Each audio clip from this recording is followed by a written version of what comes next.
Hello नमस्कार दोस्तों, आज हम आप लोगों के समक्ष प्रस्तुत करने जा रहे हैं नाग कन्या की कथा। बहुत पहले भारत के पूर्वोत्तर क्षेत्र में एक गांव था मिस्मा। वहां एक अनाथ मछुआरा रहता था। ताराओन एक दिन वह मछली पकड़ने गया। उस दिन मछली के स्थान पर एक नाग उसके जाल में फंस गया। दरअसल वह नाग नागलोक का राजा था।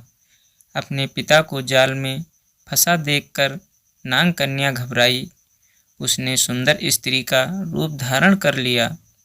वह ताराओन के पास पहुंचकर बोली, यदि तुम मेरे पिताजी को छोड़ दोगे तो मैं तुमसे विवाह कर लूँगी।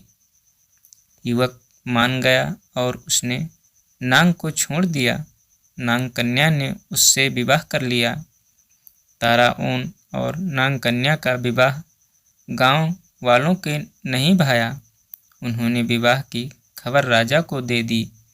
राजा ने ताराओन को बुलाकर कहा, तुमने हमारी परंपराओं को तोड़ा है, तुम्हें दंड मिलेगा।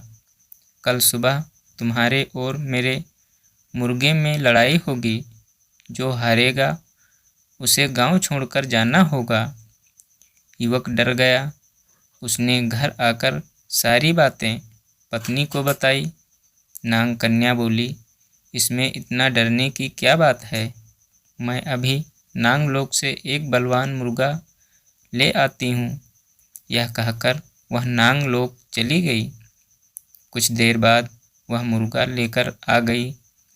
दूसरे दिन राजा और युवक के मुर्गे आपस में भिड़ गए।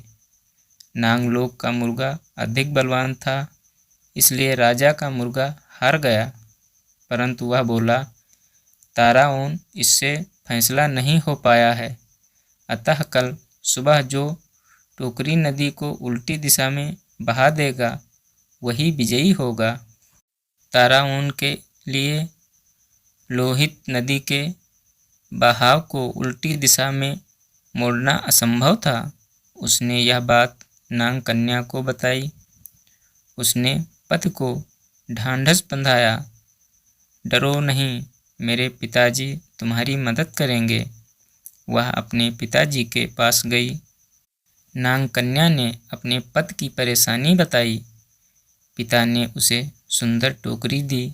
कहा, टोकरी को नदी में डालते ही धारा उल्टी दिशा में बहने लगेगी। नाग कन्या अपने घर पहुंची।